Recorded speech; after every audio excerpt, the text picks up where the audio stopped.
you're going to be talking about. Good morning, I'm Carlos Avila. I'm representing the federal government, the executive branch, and I'll be talking about the energetic reform, emphasis in Pemex and oil. I'm Senator José Roberto García Aguas. I'm talking about energetic reform.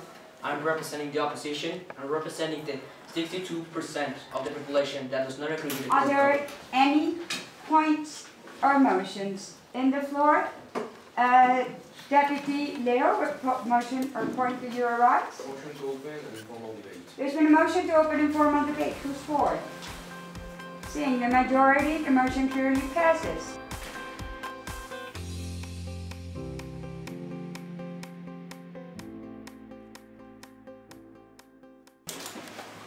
Fellow deputies and senator, I think that I am speaking in name of my partners and the federal government. When I say this energetic reform, the one that you as opposition has been boycotting, is necessary for Mexico. Mexico's production of oil has deteriorated since 2009. Even with a massive budget of 20.5 billion pesos, we are only producing 2.538 billion barrels per day. Pemex has not been able to recover the production of oil that we once had as a country, mainly because we need to go to deeper waters. This means that Pemex has to acquire new technology, as well as more and more knowledge. But Pemex does not have the necessary resources to do this by itself. Energetic reform will permit private industries to help Pemex. I want to open a parenthesis here. Here, by permitting private investment, we are not selling Pemex. We are just letting private industries to invest in Mexico while still having control of our oil. If accepted, the energetic reform will increase the production of oil in our country by letting private enterprises help Pemex. The last time when PAN was in the presidency, they began to increase the budget to massive numbers. Regarding of this, Mexico continued having a low production of oil. This shows we don't need money to increase the production. We need help. We need energetic reform. I'm sorry, Senator, please. Thank you. First of all, I would like to explain why was the money expanded during PAN administration and why didn't the salaries improve.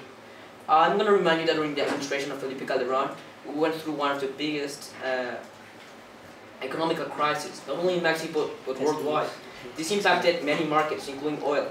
This means prices of oil were unstable as well as selling and buying. There's a reason why sales weren't made.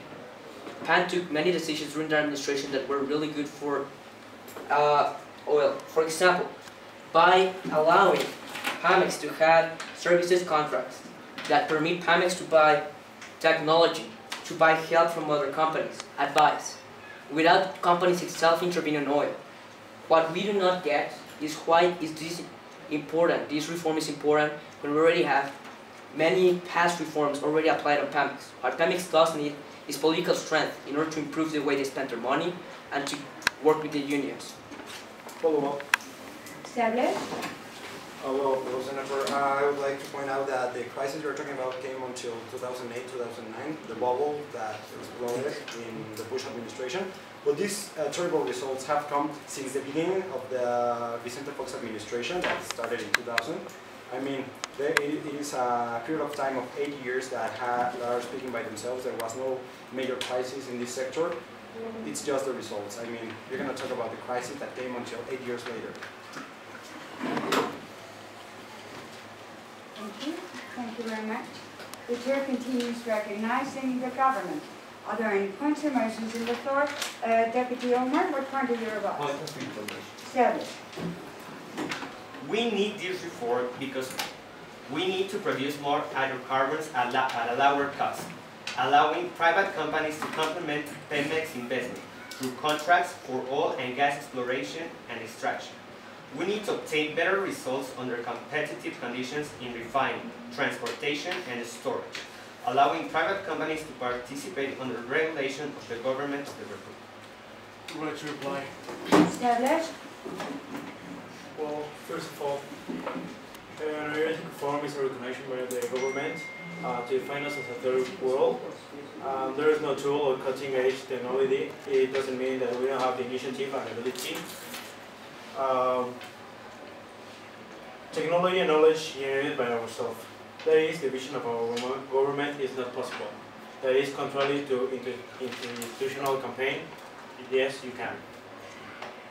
Energetic reform was promoted by the assumption by the goal of oil and gas reserves are returned within 100%. According to the document, this has been achieved for 2 consecutive years without altering the constitution. The report notes of last years, Pemex discovered 128% of reserves were exploited, resulting 28% to separate between total extracted and proved reserves. As for the previous 2 years, rates of replacement of proved reserves between 107.6 and 103.9% were achieved.